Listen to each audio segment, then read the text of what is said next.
Mayor Marianne Meed Ward joins us now with an update of what's going on in Burlington. Welcome. Thank you. Welcome. There's a big public meeting coming up for 3 very large new developments in Aldershot. 30-plus towers, story towers, 3 of them, and it's near our GO station in Aldershot, and that's really where we want to see that type of development and that type of density, because people have the option to get on the GO train or bus route and not get in their car. So we're trying to put the bulk of new growth near our 3 GO stations so that we don't have traffic chaos. So there's a public meeting on that. Do you know if these towers, are they condos? Are they going to be apartment buildings?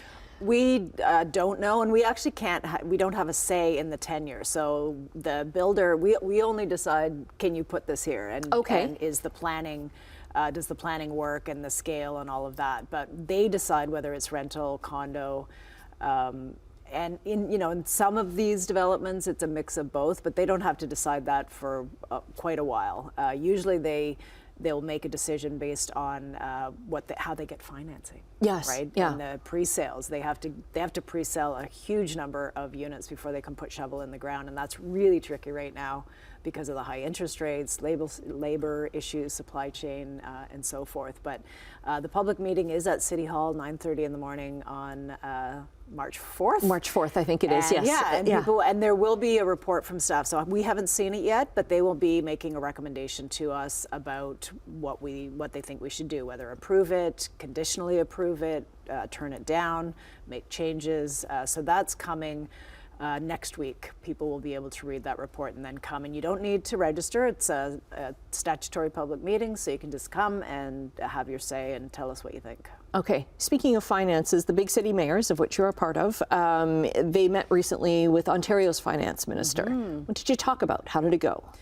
Biggest issue for us is keeping us whole. So when they made changes to Bill 23 and announced that they were going to claw back our ability to collect development charges, those pay for things like water and wastewater. You can't build houses and connect without sinks and toilets and laundry and all of that.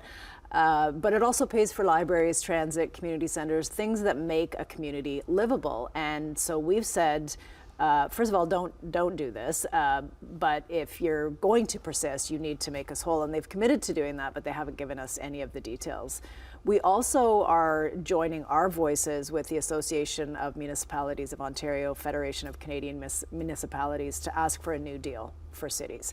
We receive 8 cents of every dollar collected. We have over 60% of the infrastructure in the country. Yeah, and collected from what? From income tax, property, like all sources. Okay. So property tax revenue gives us 8 cents on the dollar.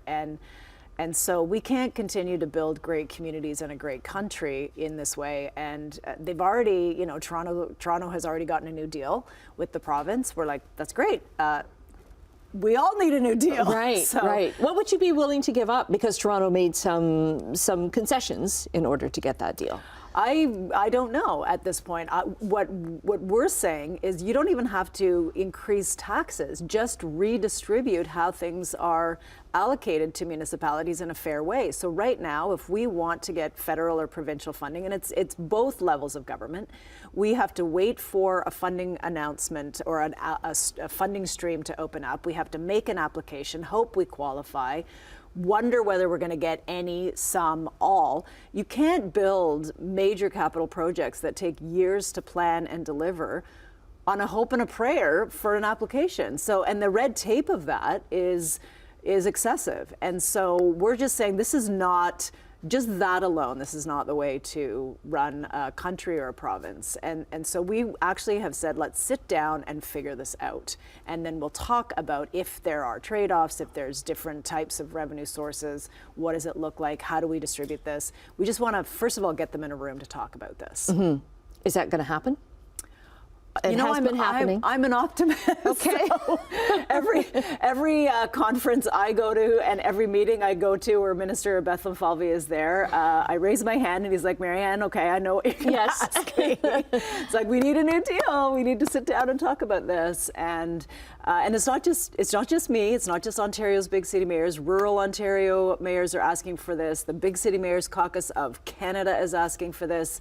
FCM, AMO, like national associations, provincial associations, everybody understands that this is not the way to fund great cities. And this model has not been updated in 100 years, and yet so many more things are being downloaded to municipalities: mental health, homelessness, addictions, hospital funding, things that property taxes were never intended to cover, and we're having to actually subsidize both levels of government on the property tax base. It's not right. Okay. We have no time for Kobe, but next time maybe, or Kobe, or whatever you're going to call it, the digital assistant there. Marianne Meed Ward, thanks very much for coming in. Thank you.